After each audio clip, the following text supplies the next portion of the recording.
নমস্কাৰ সকলোকে নতুন বছৰ শুভেচ্ছা জনালো আটাইকে আশা কৰো আপোনালোক আটাই ভালে কুশলে থাকক এই বছৰটো আমি ৰাইজৰ মাজত আজি ফূৰ্তি কৰিব আহিছো আশা কৰো এই অনাগত দিনবোৰ আপোনালোকে এনেকে হাঁহি ধেমালিৰে পাৰ কৰি দিয়ক দিনবোৰ আশীৰ্বাদ কৰিব ভগৱানে যেন আমাক সকলোকে হাঁহি ধেমালিৰে এই দিনবোৰ কটাই দিয়ে বহুত বহুত হেপী আমাৰ যিহেতু বহুত ওচৰতে হয় আৰু ইমান ধুনীয়া প্লেচ মানে বহুত ধুনীয়া প্লেচ প্ৰকৃতিৰ মাজত আমি আজি এসাঁজ খাম সকলোৰে লগে ভাগে আশা কৰো আপোনালোকেও এনেকে দীৰ্ঘেশ্বৰী মন্দিৰলৈ আহিব ভগৱানৰ আশীৰ্বাদ ল'ব লগতে এনেকে এসাঁজ খাইও যাব যিহেতু ইমান ধুনীয়া প্লেচ বালিহাটৰ পৰা আহিছে কেনে লাগিছে প্ৰথম খুব ভাল লাগিছে খুব ভাল লাগিছে এই দীৰ্ঘেশ্বৰী মন্দিৰলৈ আহি কেনেকুৱা লাগিছে খুব ভাল লাগিছে খুব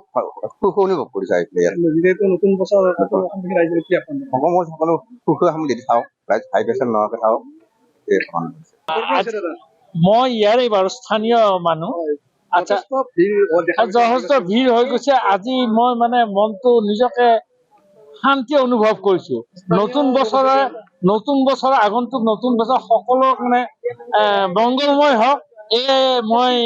কামনা কৰিছো দেই তেওঁলোকক মানে সকলোৱে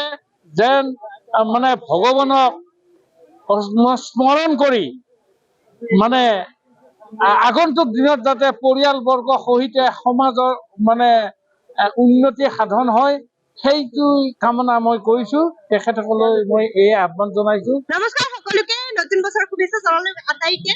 আশা কৰো আপোনালোক আটাই ভালে কুশলে থাকক এই বছৰটো আমি ৰাইজৰ মাজত আজি ফূৰ্তি কৰিব আহিছো আশা কৰো এই অনাগত দিনবোৰ আপোনালোকে এনেকে হাঁহি ধেমালিৰে পাৰ কৰি দিয়ক দিনবোৰ আশীৰ্বাদ কৰিব ভগৱানে যেন আমাক সকলোকে হাঁহি ধেমালিৰে এই দিনবোৰ কটাই দিয়ে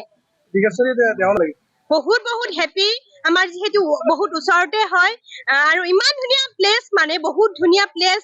প্ৰকৃতিৰ মাজত আমি আজি এসাঁজ খাম সকলোৰে লগে ভাগে আশা কৰো আপোনালোকেও এনেকে দীৰ্ঘেশ্বৰী মন্দিৰলৈ আহিব ভগৱানৰ আশীৰ্বাদ ল'ব লগতে এনেকে এসাঁজ খাইও যাব যিহেতু ইমান ধুনীয়া প্লেচ বালিহাটৰ পৰা আহিছে কেনে লাগিছে প্ৰথম খুব ভাল লাগিছে খুব ভাল লাগিছে এই দীৰ্ঘেশ্বৰী মন্দিৰলৈ আহি কেনেকুৱা লাগিছে খুব ভাল লাগিছে খুব সুখ অনুভৱ কৰিছে আহি পেলাই ইয়াত যিহেতু নতুন বছৰ অসমবাসী ৰাইজৰ কি আপোন অসমৰ সকলো সুখ সামগ্ৰী চাওঁ ৰাইজ হাই প্ৰেছাৰ নোহোৱাকৈ চাওঁ মই ইয়াৰে বাৰু স্থানীয় মানুহ আচ্ছা যথেষ্ট ভিৰ হৈ গৈছে আজি মই মানে মনটো নিজকে শান্তি অনুভৱ কৰিছো নতুন বছৰ আগন্তুক নতুন বছৰ সকলো মানে মংগলময় হওক এয়ে মই কামনা কৰিছো দেই তেওঁলোকক মানে সকলোৱে যেন মানে ভগৱানক স্মৰণ কৰি মানে আগন্তুক দিনত যাতে পৰিয়ালবৰ্গ সহিতে সমাজৰ মানে উন্নতি সাধন হয় সেইটো কামনা মই কৰিছো তেখেতসকললৈ মই এই আহ্বান জনাইছো